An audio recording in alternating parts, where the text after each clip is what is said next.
엄마, 제발 이러지 마세요. 무서워요. 울지 마. 어차피 내 아비는 저승길 갔으니 너희도 여기서 곱게 얼어 죽는 게 내 아비한테 하는 마지막 효도다. 악마의 탈을 쓴 계모 최 씨는 비웃음을 흘리며 6살 쌍둥이 자매의 겉옷을 갈기갈기 찢듯 벗겨 눈밭에 내동댕이 쳤습니다. 영하 10도 살점이 떨어져 나가는 듯한 눈보라 속에서 아이들이 할 수 있는 건 오직 서로를 껴안고 바들바들 떠는 것뿐이었습니다. 언니, 나 너무 추워. 우리 이제 죽는 거야? 동생의 파란 입술을 본 언니 은수는 피눈물을 삼키며 아버지가 마지막으로 입혀준 낡은 누비조끼를 더 야무지게 여몄습니다. 그런데 그 순간 뻣뻣한 안감 사이에서 툭 하고 딱딱한 무언가가 손끝에 걸렸습니다. 아버지가 죽음의 위기 속에서 목숨 걸고 숨겨두었던 그것. 과연 그 정체는 무엇이었을까요? 그로부터 20년 뒤 가장 화려한 순간, 가장 비참한 방법으로 계모 최 씨의 목을 조여가기 시작한 쌍둥이 자매. 천륜을 저버린 죄의 대가는 과연 어디까지일까요? 20년을 기다려온 복수극. 지금 그 숨막히는 사연을 시작합니다.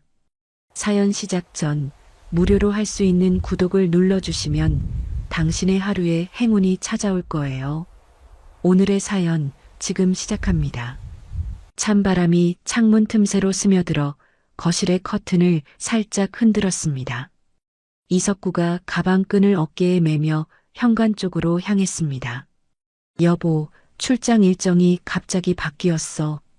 3일 정도면 돌아올 수 있을 것 같아. 최 씨가 소파에서 일어나 남편에게 다가갔습니다. 그녀의 입가에 미묘한 미소가 번졌습니다. 조심해서 다녀와요. 아이들은 제가 잘 돌볼게요. 이석구가 아내의 어깨를 가볍게 두드리며 고개를 끄덕였습니다. 은수야, 은하야, 아빠 올 때까지 엄마 말씀 잘 들어야 해. 6살 쌍둥이 자매가 계단 위에서 내려다보며 작은 손을 흔들었습니다. 네, 아빠. 은수가 동생 은하의 손을 꼭 잡았습니다. 두 아이의 눈빛에는 막연한 불안감이 어려 있었습니다. 이석구가 현관에서 신발을 신다가 잠시 멈췄습니다. 그가 계단을 다시 올라가 은수에게 낡은 누비조끼를 건네주었습니다. 추우면 이거라도 입어라. 아빠가 돌아올 때까지만. 은수가 조끼를 받으며 고개를 끄덕였습니다. 이석구의 손이 잠시 딸의 머리를 쓰다듬었습니다. 최 씨가 계단 아래서 남편을 재촉했습니다. 여보, 늦으시겠어요. 이석구가 마지못해 계단을 내려와 현관문을 나섰습니다. 문이 닫히자마자 최 씨의 표정이 180도 바뀌었습니다. 그녀가 핸드폰을 꺼내 누군가에게 전화를 걸었습니다. 강 실장, 지금 시작해요.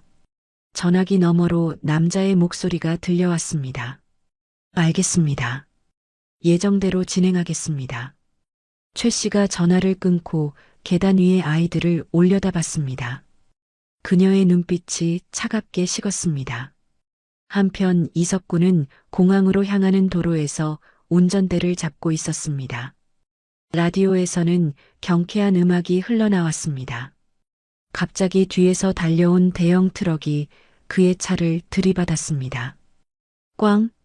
유리창이 산산조각 나며 이석구의 몸이 운전석에서 앞으로 튕겨나갔습니다. 의식을 잃은 그의 머리에서 붉은 피가 흘러내렸습니다. 핸들 위로 떨어진 그의 손이 미동도 하지 않았습니다. 구급차 사이렌 소리가 멀어져 가는 가운데 최 씨가 병원 응급실에 나타났습니다. 그녀는 손수건으로 눈가를 찍어내며 의사와 이야기를 나눴습니다. 환자가 언제쯤 의식을 회복할까요? 의사가 고개를 젓듯 흔들었습니다. 현재로서는 예측하기 어렵습니다. 뇌출혈이 심해서 최악의 경우도 생각하셔야 할 것 같습니다. 최 씨의 입꼬리가 살짝 올라갔습니다. 그녀가 병실을 나와 다시 핸드폰을 꺼냈습니다. 이제 2단계 시작하세요. 집에 돌아온 최 씨는 은수와 은하를 거실로 불렀습니다.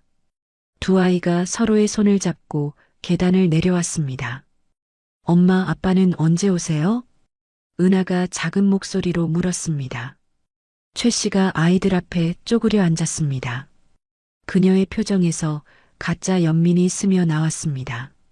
너희 아빠는 교통사고를 당했어. 은수가 깜짝 놀라며 최 씨를 바라봤습니다. 그럼 병원에 가야 해요. 병원에 갈 필요 없어. 너희 아빠는 이미 죽었거든. 최 씨의 말에 은하가 울음을 터뜨렸습니다. 아빠가 죽었다고요? 거짓말이에요. 최 씨가 일어서며 두 아이를 내려다봤습니다. 그녀의 목소리가 점점 차가워졌습니다. 거짓말이 아니야. 그리고 이제 너희를 지켜줄 사람도 아무도 없어. 현관에서 발자국 소리가 들렸습니다. 강 실장과 2명의 남자가 집 안으로 들어왔습니다. 부인, 준비 완료했습니다. 최 씨가 고개를 끄덕이며 아이들을 가리켰습니다. 저 아이들을 차에 태워. 은수가 본능적으로 동생을 끌어안았습니다. 왜 이래요? 우리가 뭘 잘못했어요? 강 실장이 망설이며 최 씨를 바라봤습니다. 그의 얼굴에 잠시 주저하는 기색이 스쳤습니다. 부인, 정말로 이렇게 하시는 겁니까? 최 씨가 날카로운 눈빛으로 강 실장을 노려봤습니다. 지시대로 해. 지금 당장. 남자들이 억지로 아이들의 팔을 잡아 끌었습니다. 은수와 은하가 발버둥치며 소리쳤습니다. 놓아주세요. 엄마, 왜 이래요? 엄마가 아니야, 이제부터. 최 씨가 소리치며 아이들의 뺨을 때렸습니다. 차 안에서 두 아이는 서로를 꼭 안고 떨고 있었습니다. 창밖으로는 점점 더 황량한 풍경이 펼쳐졌습니다. 도시의 불빛들이 하나둘 사라지고 어둠만이 남았습니다. 몇 시간 후 차가 인적이 끊긴 산골 눈밭에서 멈춰 섰습니다. 바람 소리 외에는 아무 소리도 들리지 않았습니다. 강 실장이 차 문을 열며 아이들에게 말했습니다. 내려. 눈보라가 거세게 몰아치는 가운데 두 아이가 떨리는 몸으로 차에서 내렸습니다. 발을 디딘 순간부터 차가운 눈이 신발 안으로 스며들었습니다. 최 씨가 뒤따라 내리며 아이들의 두꺼운 겉옷을 벗겨버렸습니다. 추워요? 왜 이래요? 최 씨가 벗겨낸 옷을 눈밭에 던지며 냉소적으로 웃었습니다. 너희 같은 것들이 따뜻할 필요 있나? 이제 혼자서 살아봐라. 강 실장이 고개를 돌리며 차 쪽으로 걸어갔습니다. 그의 어깨가 미세하게 떨렸습니다. 가자. 최 씨가 마지막으로 아이들을 돌아보며 말했습니다. 다시는 내 앞에 나타나지 마라. 차들이 떠나가자 은수와 은하는 하얀 눈밭 한가운데 홀로 남겨졌습니다. 영하 10도의 찬바람이 아이들의 얇은 옷을 파고들었습니다. 두 아이의 입술이 파랗게 변해갔습니다. 은수가 떨리는 손으로 동생을 끌어안았습니다. 괜찮아, 은하야. 우리가 함께 있으니까 괜찮을 거야. 두 아이는 서로의 체온으로 추위를 견디며 눈속을 기어갔습니다.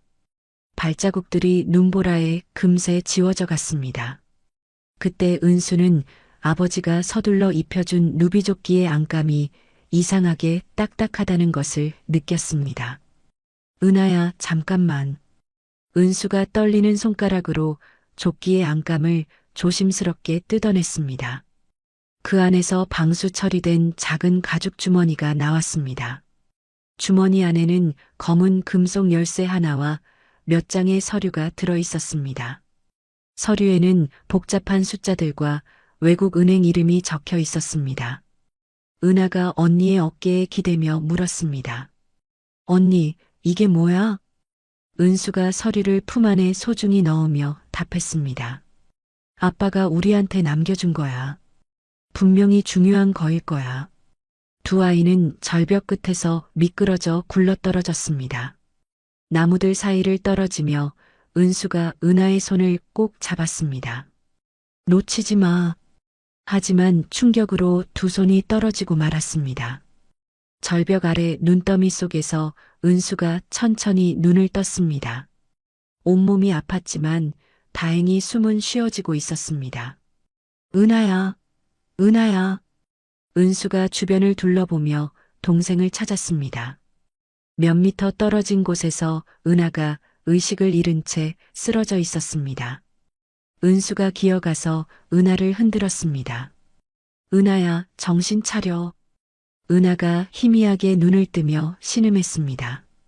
언니, 추워. 두 아이는 서로를 끌어안고 떨고 있었습니다. 그때 눈 위에서 발자국 소리가 들렸습니다. 여기 아이들이 있네. 낡은 한복을 입은 노인이 나타났습니다. 그의 수염은 하얗게 새어 있었고 눈빛은 날카로웠습니다. 할아버지, 은수가 떨리는 목소리로 말했습니다. 돋고 영감이 은수의 품에서 가죽 주머니가 떨어지는 것을 보았습니다. 그가 주머니를 주워든 순간 검은 열쇠를 발견했습니다. 이건 이석구 회장이. 돋고 영감의 얼굴이 굳어졌습니다. 그가 서류들을 펼쳐보자 유전자 검사지와 피 묻은 유서가 나왔습니다. 최 씨가 정말로 해냈구나. 돋고 영감이 아이들을 업고 산속 깊은 곳으로 향했습니다. 그곳에는 작은 오두막이 있었습니다. 여기서 살면서 복수를 준비하는 거야. 시간이 흘러 아이들은 돋고 영감에게서 여러 기술을 배웠습니다. 은수는 경제와 투자를, 은하는 심리학과 사람을 다루는 법을 익혔습니다. 20년이 흘렀습니다.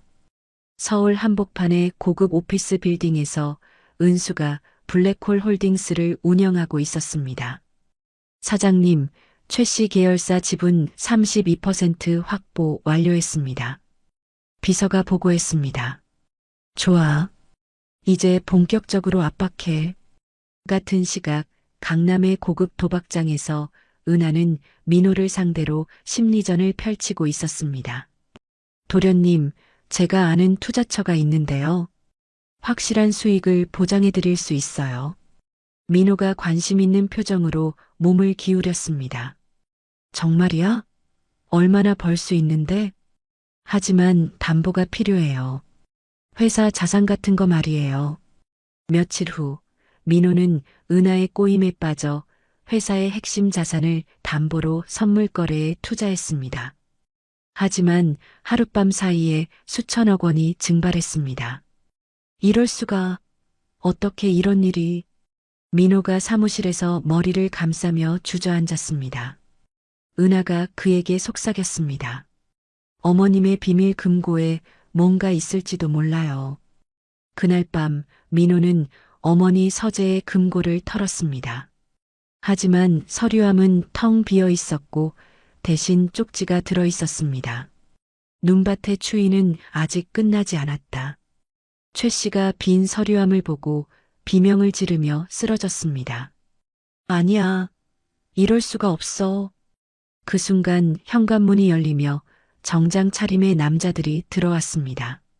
최 씨 부인이십니까? 법원 집행관입니다. 남자가 압류영장을 내밀었습니다. 사채 채권 회수를 위해 이 집을 압류합니다. 최 씨가 영장을 빼앗아 보며 소리쳤습니다. 이게 뭐야? 누가 감히.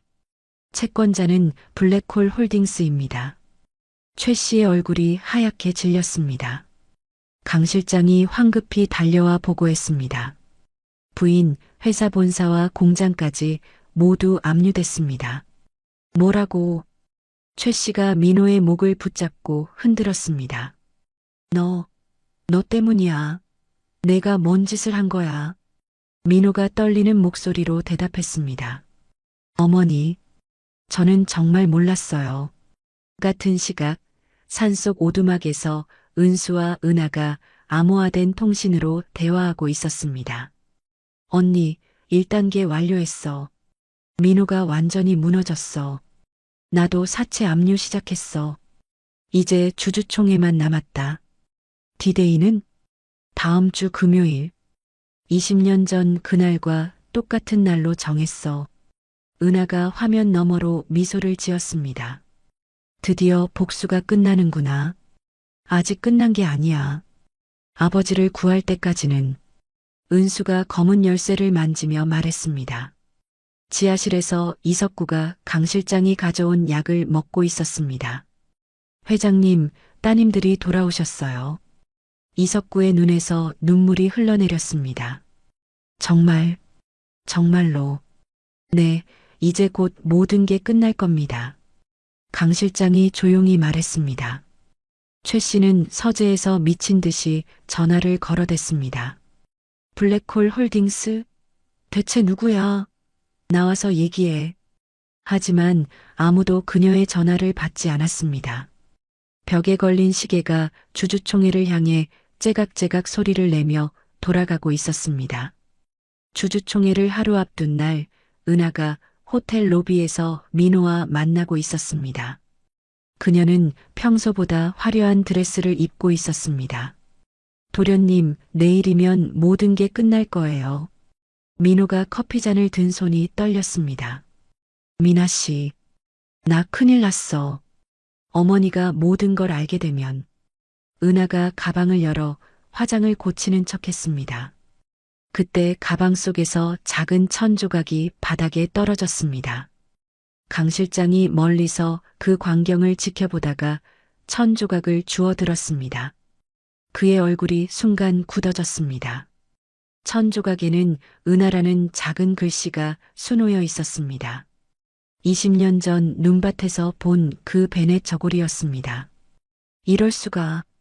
살아있었다고? 강 실장이 중얼거리며 뒤로 물러섰습니다. 그의 머릿속에 20년 전 기억이 생생하게 떠올랐습니다. 은하가 천 조각이 사라진 것을 눈치채고 주변을 둘러봤습니다. 하지만 강 실장은 이미 호텔을 빠져나간 뒤였습니다. 강 실장이 차 안에서 급하게 조사를 시작했습니다. 블랙홀 홀딩스의 실소유주를 추적해보니 복잡한 경로 끝에 은수라는 이름이 나타났습니다. 역시 쌍둥이 자매가 모두 살아있구나. 그가 핸드폰을 꺼내 최 씨에게 전화를 걸려다가 멈췄습니다. 손이 떨리고 있었습니다. 같은 시각 최 씨는 서재에서 민호가 가져온 서류함을 열어보고 있었습니다. 텅 빈 서류함 바닥에는 쪽지 한 장이 놓여 있었습니다. 눈밭의 추위는 아직 끝나지 않았다. 최 씨가 쪽지를 보는 순간 비명을 질렀습니다. 아니야. 이럴 수가. 그녀가 바닥에 쓰러지며 기절했습니다. 민호가 황급히 달려와 어머니를 부축했습니다. 어머니, 정신 차리세요. 30분 후 정신을 차린 최 씨에게 강 실장이 보고했습니다. 부인, 자매들이 살아있습니다. 은수가 블랙홀 홀딩스 사장이고 은하는 민호 도련님 옆에 있던 그 여자입니다. 최 씨가 강 실장의 목을 붙잡고 흔들었습니다. 그럼 왜 진작 말하지 않았어? 저도 방금 확인했습니다. 최 씨가 일어서며 지시했습니다. 은수를 당장 잡아와. 어떤 수를 써서든지. 1시간 후 은수가 탄 검은 승용차가 최 씨의 저택 앞에 멈춰 섰습니다. 은수는 일부러 최 씨가 보낸 차에 올라탄 것이었습니다. 거실에서 20년 만에 마주한 최 씨와 은수였습니다. 최 씨가 칼을 꺼내 은수의 목에 들이댔습니다. 내 아들을 망친 년이 너였냐? 은수가 차가운 미소를 지으며 응수했습니다. 민호 오빠는 제 오빠가 아니죠. 피 한 방울 안 섞였으니까요. 같은 시각 은하가 강 실장을 몰래 불러냈습니다. 호텔 옥상에서 둘만의 대화가 시작됐습니다. 삼촌, 이걸 보세요. 은하가 아버지의 검은 열쇠를 꺼냈습니다. 강 실장이 충격을 받으며 뒤로 물러섰습니다. 이건 회장님의 20년 전 삼촌이 저희를 버린 그날 아버지가 마지막으로 주신 거예요. 은하의 목소리가 차갑게 식었습니다.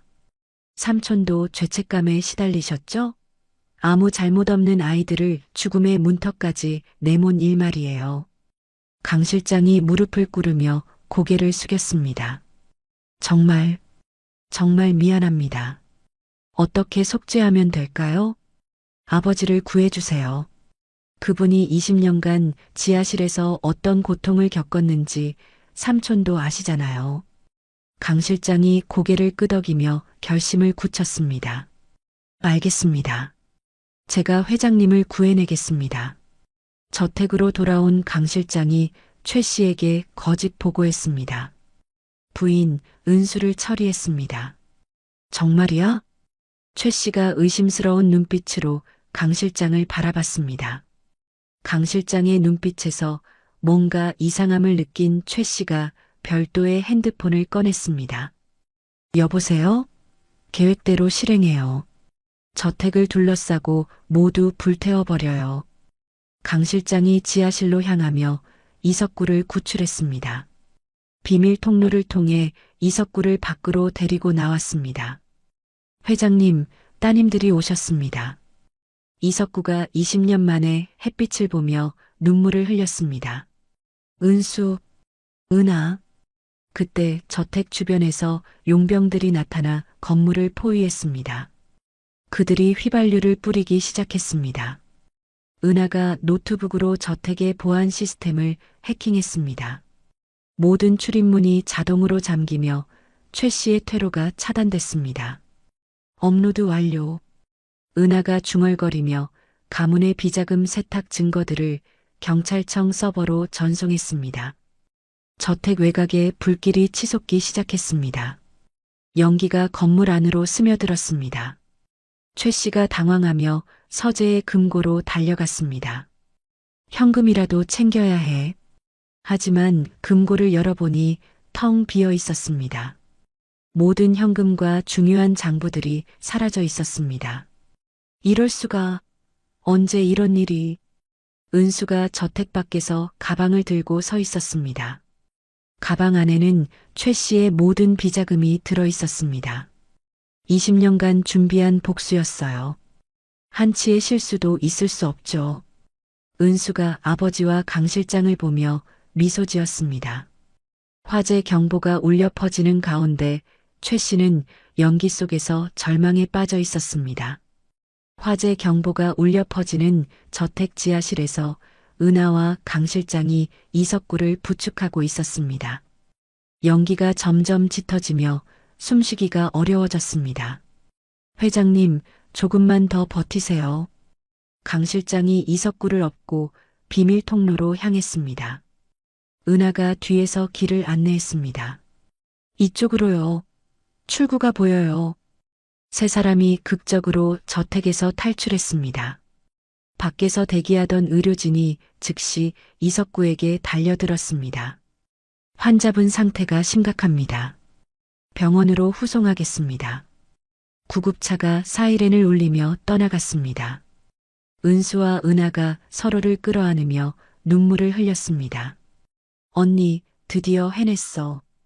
응, 아빠를 구했어. 다음 날 아침 8시 주주총회장이 사람들로 가득 찼습니다. 최 씨의 지지 세력들이 승리를 확신하며 자리를 잡고 있었습니다. 오늘부로 최 씨 부인이 정식으로 회장 자리에 오르겠군. 당연하죠. 이석구 회장은 이미. 그때 회의실 문이 열리며 휠체어에 탄 이석구가 나타났습니다. 깨끗한 정장을 입고 말쑥하게 단정한 모습이었습니다. 최 씨 지지 세력들이 공포에 질린 표정으로 뒤로 물러섰습니다. 이럴 수가. 이석구 회장이 살아있다고? 이석구가 떨리는 손으로 마이크를 잡았습니다. 그의 목소리는 약했지만 분명했습니다. 여러분, 오랜만입니다. 대형 화면에 영상이 나타났습니다. 최 씨가 지하실에서 이석구에게 약물을 주사하는 모습이었습니다. 20년간 저는 지하실에 감금되어 이런 고통을 겪었습니다. 회의실이 술렁거렸습니다. 사람들이 충격을 받으며 서로를 바라봤습니다. 최 씨는 제 아내를 독살하고 저를 감금했습니다. 그리고 제 딸들을 죽이려 했죠. 이석구의 뒤에서 은수가 나타났습니다. 그녀가 마이크를 받아들고 말했습니다. 저는 블랙홀 홀딩스 대표 이은수입니다. 그리고 이석구 회장의 장녀죠. 사람들이 웅성거렸습니다. 최 씨가 불법으로 가로챈 모든 지분은 이제 정당한 후계자인 저희에게 돌아왔습니다. 그때 회의실 문이 열리며 경찰들이 들어왔습니다. 최 씨 부인 체포영장이 나왔습니다. 최 씨가 민호의 손을 붙잡고 도망치려 했습니다. 민호야, 엄마와 함께 가자. 하지만 민호가 어머니의 손을 뿌리쳤습니다. 어머니, 저는 자수하겠습니다. 제가 저지른 일에 대해 책임지겠어요. 뭐라고? 너마저 나를 배신하는 거야? 민호가 고개를 숙이며 경찰에게 다가갔습니다. 은하 씨한테 모든 진실을 들었습니다. 어머니가 얼마나 끔찍한 일을 저질렀는지. 최 씨가 비명을 지르며 바닥에 주저앉았습니다. 안 돼. 이럴 수가 없어. 며칠 후 은수와 은하가 아버지 병실에서 검은 열쇠를 들여다보고 있었습니다. 아빠, 이 열쇠가 정확히 뭘 여는 건지 알려주세요. 이석구가 미소를 지으며 대답했습니다. 그건 우리 가문의 비밀 기록고 열쇠야. 그런데 그것만이 아니지. 뭐가 더 있어요? 너희 엄마가 만든 장학재단 금고 열쇠기도 해. 엄마 이름으로 된 거액이 들어있어. 자매가 서로를 바라보며 놀랐습니다. 엄마가 장학재단을? 그래, 어려운 아이들을 돕겠다는 꿈이 있었거든. 은하가 민호를 찾아가 면회실에서 마지막 대화를 나눴습니다. 도련님, 이걸 받으세요. 은하가 봉투를 건네주었습니다. 이게 뭐야? 형량을 줄일 수 있는 증거들이에요. 어머님께 강요받았다는 걸 증명할 수 있어요. 민호가 고개를 흔들었습니다. 고마워, 은하야. 하지만 내 죄는 내가 책임질게. 그래도 받아두세요. 나중에 필요할 수도 있으니까. 은하가 일어서며 말했습니다. 이제 우리 인연은 여기서 끝이에요. 한 달 후 이석구가 건강을 많이 회복했습니다. 그가 자매를 서재로 불러 가문의 인장을 건네주었습니다. 이제 너희가 이 집안을 이끌어 가거라. 아빠도 함께해요. 나는 이제 편히 쉬고 싶구나. 최 씨와의 이혼 소송도 마무리됐고 은수가 인장을 받으며 고개를 끄덕였습니다. 20년 전 그 눈밭에서 시작된 악몽이 드디어 끝났네요. 감옥에 수감된 최 씨는 독방에서 중얼거리고 있었습니다. 은수야, 은하야. 너희들을 반드시 죽여주겠어. 그때 갑자기 그녀 앞에 하얀 옷을 입은 여자가 나타났습니다. 바로 자신이 독살한 이석구의 전처였습니다. 으악, 나타나지 마. 최 씨가 벽을 붙잡고 떨며 발작을 일으켰습니다. 간수, 간수. 하지만 아무도 오지 않았습니다. 6개월 후 옛 가문의 저택 자리에 새로운 건물이 올라갔습니다. 석구의 집이라는 이름의 복지센터였습니다. 은수와 은하가 건물 앞에 서서 완공된 모습을 바라봤습니다. 언니, 우리가 해냈어. 응, 이제 복수가 아니라 사랑을 베푸는 일을 하는 거야. 복지센터에서 아이들의 웃음소리가 들려왔습니다. 그 소리가 20년 전 눈밭의 추위를 완전히 녹여버렸습니다. 은수가 검은 열쇠를 만지며 중얼거렸습니다. 엄마, 저희가 엄마의 꿈을 이뤘어요. 저녁 노을이 복지센터를 따뜻하게 비추며 새로운 시작을 알렸습니다. 복지센터 완공식 날 맑은 하늘 아래 수많은 시민들이 모여들었습니다.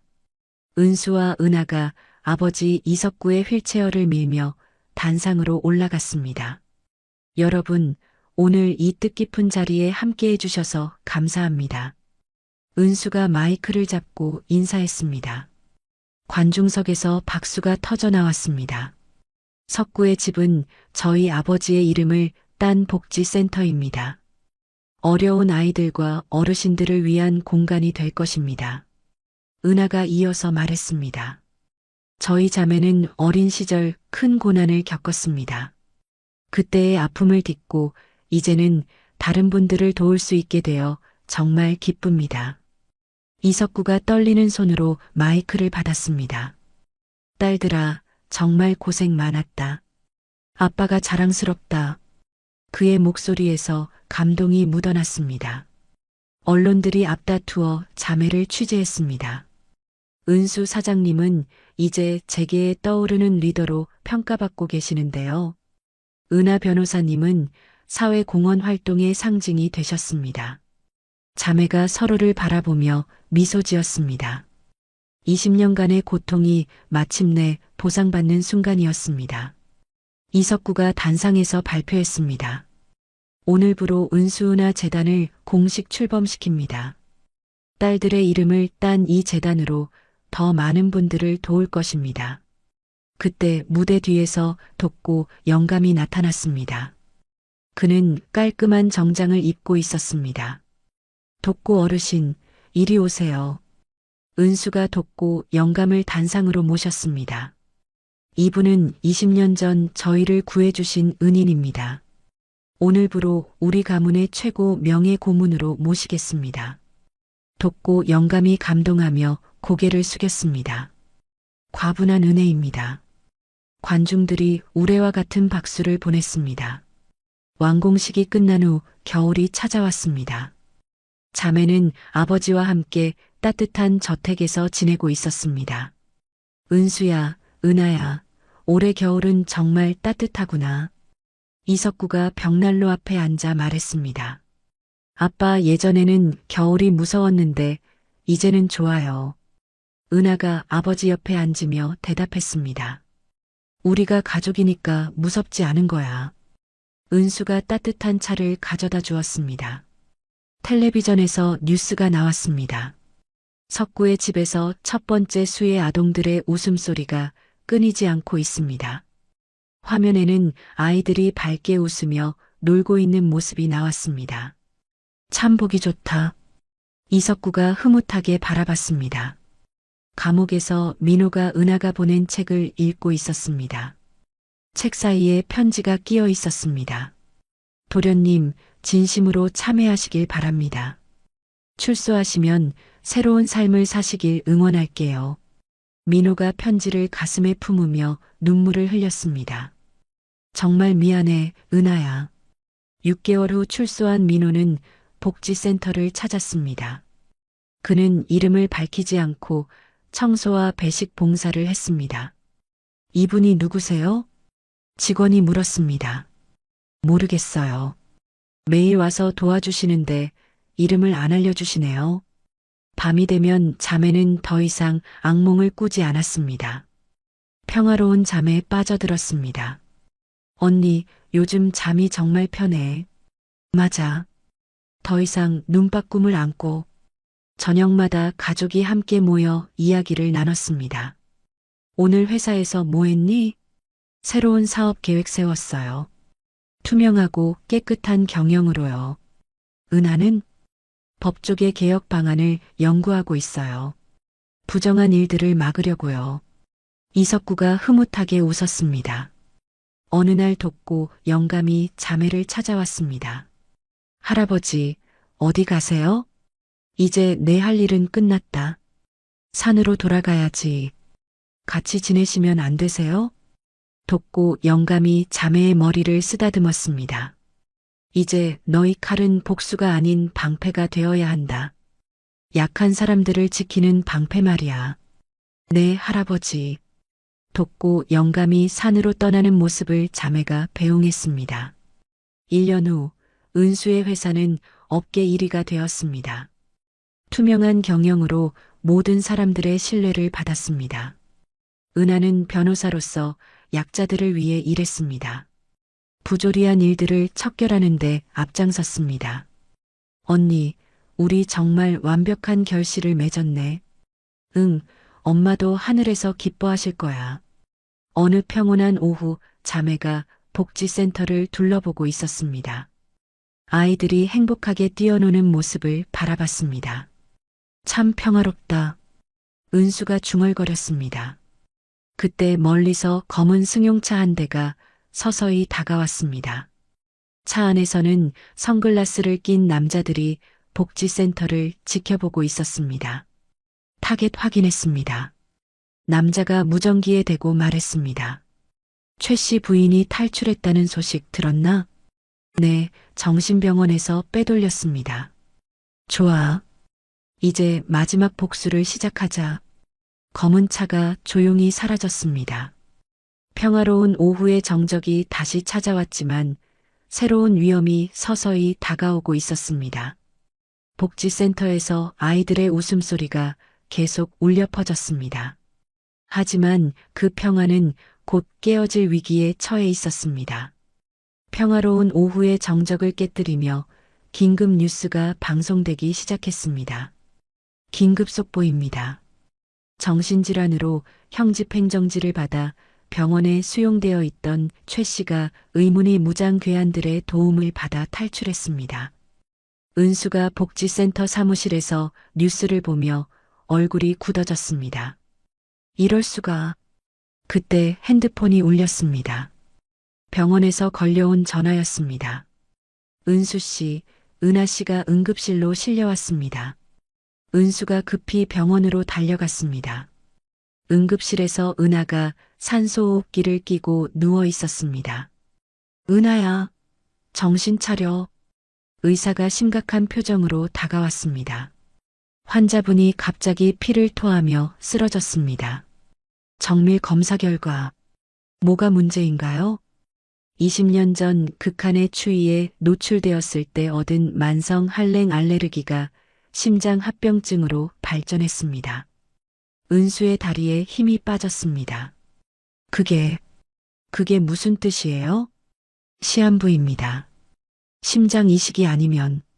그때 은수의 핸드폰이 울렸습니다. 알 수 없는 번호에서 걸려온 전화였습니다. 여보세요? 전화기 너머로 최 씨의 광기 어린 웃음소리가 들렸습니다. 은수야, 오랜만이구나. 최 씨, 당신이 놀랐지? 내가 살아서 나왔다는 게 말이야. 최 씨의 목소리가 점점 날카로워졌습니다. 너희가 건립한 그 복지센터 말이야. 거기에 폭탄을 설치해 놓았어. 은수가 충격을 받으며 벽에 기댔습니다. 뭐라고? 3시간 후에 터뜨릴 거야. 그 안에 있는 모든 아이들과 함께. 미친년. 아이들은 무슨 죄가 있어. 나를 이렇게 만든 너희가 나쁜 거지. 최 씨가 미친 듯이 웃으며 전화를 끊었습니다. 은수가 급히 경찰서에 신고했지만 최 씨의 행방을 찾을 수 없었습니다. 죄송합니다. 아직 용의자의 위치를 파악하지 못했습니다. 경찰서장이 머리를 숙였습니다. 설상가상으로 주식시장에서 가문의 주식이 폭락하기 시작했습니다. 누군가 대량 매도를 하고 있었습니다. 사장님, 주가가 30% 급락했습니다. 비서가 황급히 보고했습니다. 최 씨와 결탁한 세력들이 기업 사냥을 시도하고 있습니다. 은수가 머리를 감쌌습니다. 모든 게 한꺼번에. 그때 또 다른 전화가 걸려왔습니다. 집에서 걸려온 전화였습니다. 따님, 회장님이 쓰러지셨습니다. 은수가 급히 집으로 달려갔습니다. 이석구가 거실 바닥에 쓰러져 있었습니다. 아빠, 은수야, 은하는 괜찮니? 이석구가 힘겹게 말했습니다. 아빠, 정신 차려요. 구급차가 도착해 이석구를 병원으로 옮겼습니다. 집안이 순식간에 아수라장이 되었습니다. 한편 병원에서는 간호사 한 명이 은하의 병실로 몰래 들어가고 있었습니다. 그녀의 손에는 주사기가 들려 있었습니다. 하지만 은수가 한 발 앞서 은하를 비밀 안가로 옮긴 후였습니다. 간호사가 빈 병실을 보고 당황했습니다. 없다고? 분명히 여기 있었는데. 은수는 은하를 안전한 곳으로 피신시킨 후 다시 최 씨로부터 전화를 받았습니다. 시간이 얼마 남지 않았어. 20년 전 그 눈밭으로 혼자 와. 왜 그곳으로? 거기서 모든 걸 끝내고 싶어. 내가 안 오면 복지센터는 폭파야. 은수가 안가에서 은하의 산소호흡기를 붙잡고 오열했습니다. 은하야, 언니가 꼭 돌아올게. 그때 은수는 아버지가 준 검은 열쇠를 꺼냈습니다. 열쇠에 숨겨진 버튼을 눌러보니 작은 화면이 나타났습니다. 위치 추적 장치? 열쇠에 내장된 마지막 기능이었습니다. 도청과 위치 추적이 가능한 장치였습니다. 은수가 열쇠를 작동시키며 중얼거렸습니다. 아빠가 마지막까지 우리를 지켜주시는구나. 밤이 되어 은수는 혼자 눈보라치는 산으로 향했습니다. 20년 전 그 악몽의 장소였습니다. 산 정상에서 최 씨가 기다리고 있었습니다. 그녀의 손에는 폭탄 기폭 장치가 들려 있었습니다. 드디어 왔구나, 은수야. 최 씨가 미친 듯이 웃으며 소리쳤습니다. 주변에는 무장한 괴한들이 둘러서 있었습니다. 20년 전처럼 다시 이 눈밭에서 죽어줄래? 은수가 차가운 눈바람을 맞으며 최 씨를 바라봤습니다. 손에는 아버지의 검은 열쇠가 꽉 쥐어져 있었습니다. 이번에는 다를 거예요, 최 씨. 눈보라가 더욱 거세게 몰아치기 시작했습니다. 20년 전의 악몽이 다시 시작되려 하고 있었습니다. 눈보라 속에 은수가 최 씨 앞에 서 있었습니다. 최 씨의 손에 든 기폭장치가 빨간 불빛을 깜빡이고 있었습니다. 무릎 꿇어. 20년 전처럼 최 씨가 광기 어린 목소리로 소리쳤습니다. 은수가 천천히 무릎을 꿇는 척하며 검은 열쇠에 숨겨진 버튼을 눌렀습니다. 고주파 발생기가 작동하기 시작했습니다. 이제 내가 죽으면 모든 게 끝나. 최 씨가 기폭장치의 버튼을 누르려는 순간이었습니다. 지직! 갑자기 기폭장치에서 스파크가 튀며 회로가 타버렸습니다. 최 씨가 당황하며 장치를 흔들었습니다. 이게 뭐야? 왜 안 돼? 은수가 일어서며 차가운 미소를 지었습니다. 아빠가 마지막까지 우리를 지켜주셨네요. 최 씨가 고장난 장치를 던져버리고 직접 은수에게 달려들었습니다. 그럼 내 손으로 죽여주겠어. 그 순간 눈 속에서 강 실장과 특수부대원들이 나타났습니다. 그들이 무장괴한들을 순식간에 제압했습니다. 은수 따님 괜찮으십니까? 강 실장이 달려와 은수를 부축했습니다. 최 씨가 비명을 지르며 뒤로 물러섰지만 발을 헛디뎠습니다.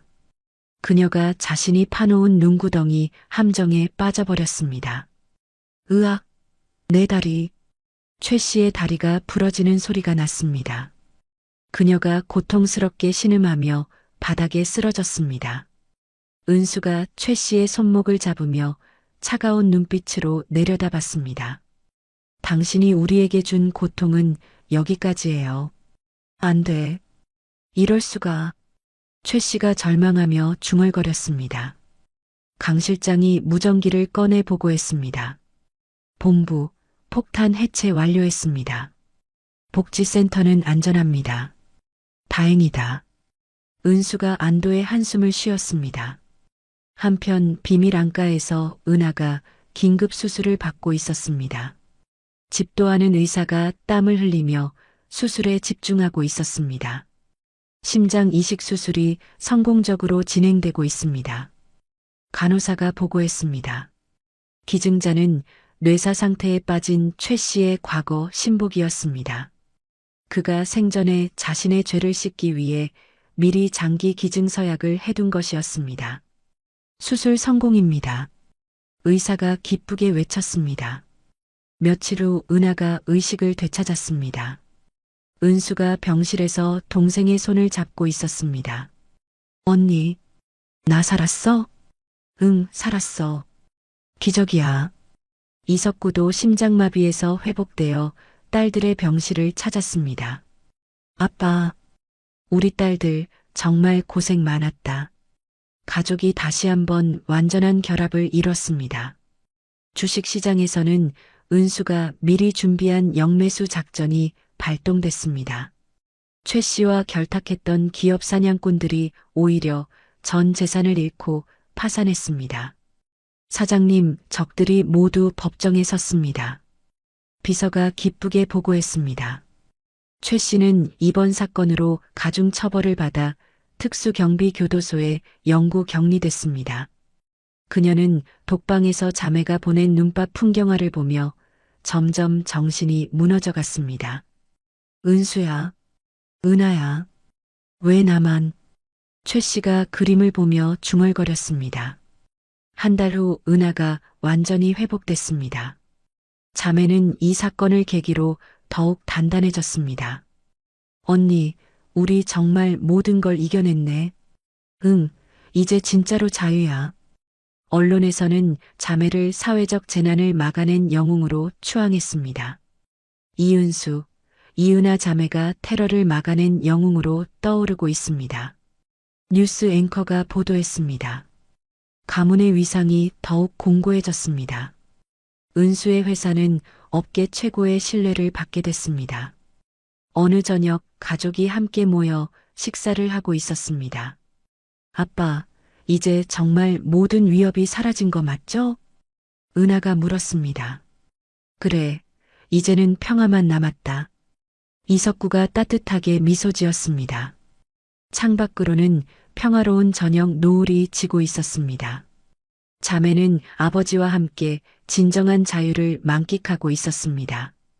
20년간의 악몽이 드디어 완전히 끝났구나. 은수가 검은 열쇠를 바라보며 중얼거렸습니다. 복지센터에서는 아이들이 안전하게 뛰어놀고 있었습니다. 모든 것이 제자리를 찾아가고 있었습니다. 1년 후 자매는 아버지가 쥐어준 검은 열쇠를 녹여 2개의 작은 펜던트를 만들었습니다. 금세 공사에서 나온 자매가 서로의 목에 펜던트를 걸어주었습니다. 언니, 이제 정말 과거의 아픔이 보석이 됐네. 응, 엄마도 하늘에서 기뻐하실 거야. 펜던트가 햇빛에 반짝이며 아름다운 빛을 냈습니다. 교도소 독방에서 최 씨는 하얀 벽을 바라보며 중얼거리고 있었습니다. 눈이 와. 또 눈이 와. 그녀의 눈앞에는 20년 전 그 눈밭의 환각이 계속 나타났습니다. 으악, 춥다. 너무 춥다. 최 씨가 벽을 긁으며 소리쳤습니다. 그날 밤 최 씨가 갑작스런 심장마비를 일으켰습니다. 간수가 달려왔지만 이미 늦었습니다. 연고자가 없어 무연고 장례로 치러집니다. 병원 직원이 담담하게 말했습니다. 아무도 그녀의 죽음을 슬퍼하지 않았습니다. 한편 은수와 은하는 가문 재산의 절반을 사회에 환원하기로 결정했습니다. 실종 아동 찾기 캠페인을 대대적으로 벌이자. 좋은 생각이야, 언니.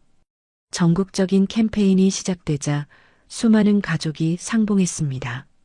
자매의 이름으로 진행된 이 캠페인은 큰 호응을 얻었습니다. 20년 만에 딸을 찾았습니다. 정말 감사해요. 한 아버지가 눈물을 흘리며 감사 인사를 했습니다. 이석구는 딸들이 운영하는 재단의 명예 이사장이 되었습니다. 그는 평온한 노년을 보내며 행복해했습니다. 딸들아, 매주 일요일마다 엄마 묘소에 가자. 네, 아빠. 가족이 함께 친엄마의 묘소를 찾아 꽃을 바쳤습니다. 엄마, 저희가 해냈어요. 아빠도 구했고 복수도 끝냈어요. 은하가 묘비에 대고 말했습니다. 민호는 출소 후 복지센터의 정식 직원이 되었습니다. 그는 과거를 참회하며 성실하게 일했습니다. 민호 씨, 오늘도 고생 많으셨어요. 동료 직원이 말했습니다. 아니에요. 이렇게 일할 수 있어서 감사해요. 민호가 겸손하게 대답했습니다. 자매는 멀리서 그의 모습을 지켜보며 묵묵히 응원했습니다. 석구의 집은 이제 지역의 랜드마크가 되었습니다. 상처받은 수많은 사람들이 찾아와 위로를 받았습니다. 이곳에 오면 마음이 편해져요. 정말 희망을 얻을 수 있는 곳이에요. 방문객들이 감사 인사를 남겼습니다. 어느 겨울밤 눈이 내리기 시작했습니다. 자매는 더 이상 춥지 않은 따뜻한 거실에서 아버지와 함께 앉아 있었습니다. 아빠, 옛날 이야기 읽어주세요. 그래, 우리 딸들. 이석구가 책을 펼치며 옛날 이야기를 읽어주었습니다. 자매는 어린 시절 잃어버린 평온을 되찾았습니다. 행복하다. 은수가 중얼거렸습니다. 은수는 글로벌 기업의 수장으로 성장했습니다. 은하는 인권 변호사로서 약자들을 위해 일했습니다. 각자의 영역에서 정의를 실현하며 가문의 이름을 드높였습니다. 이은수, 이은하 자매의 이야기가 영화로 제작됩니다. 뉴스에서 보도했습니다. 대중들은 이들의 이야기를 눈밭에서 핀 장미라 불렸습니다. 악인은 반드시 벌을 받고 선인은 끝내 승리한다는 교훈을 주었습니다. 정말 감동적인 이야기예요. 희망을 잃지 말아야겠어요. 사람들이 자매의 이야기에 감동받았습니다. 마지막 장면에서 카메라가 20년 전 자매가 버려졌던 그 황량한 벌판을 비췄습니다. 그곳은 이제 아이들이 뛰어노는 아름다운 공원으로 변해 있었습니다. 하늘에서 눈송이가 따뜻한 축복처럼 내려왔습니다. 아이들의 웃음소리가 공원에 울려 퍼졌습니다. 정말 아름답다.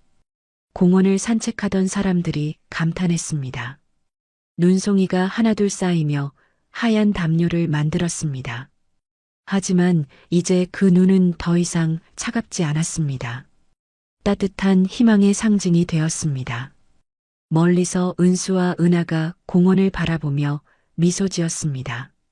언니, 우리 정말 긴 여행을 끝냈네. 응, 이제 새로운 시작이야. 자매의 긴 여정이 마침내 끝났습니다. 눈밭에서 시작된 악몽은 따뜻한 축복으로 변했습니다. 20년간의 피눈물 나는 복수가 마침내 따뜻한 희망으로 승화된 이은수와 이은하 자매의 이야기가 막을 내렸습니다. 최 씨라는 악의 화신이 뿌린 독을 정의로 씻어내고 증오의 에너지를 사랑의 힘으로 바꾼 자매의 모습은 우리에게 큰 감동을 줍니다. 복수는 끝이 아니라 새로운 시작의 발판이 될 수 있음을, 그리고 진정한 승리는 상대를 무너뜨리는 것이 아니라 더 많은 사람을 구원하는 것임을 보여주었습니다. 석구의 집에서 울려 퍼지는 아이들의 웃음소리가 모든 아픔을 치유하며 눈밭의 추위는 영원히 따뜻한 봄으로 변했습니다. 이야기를 끝까지 들어주신 분들 진심으로 감사드리고 잘 들었다고 댓글 하나만 남겨주세요. 진심을 담아 응원하겠습니다. 감사합니다.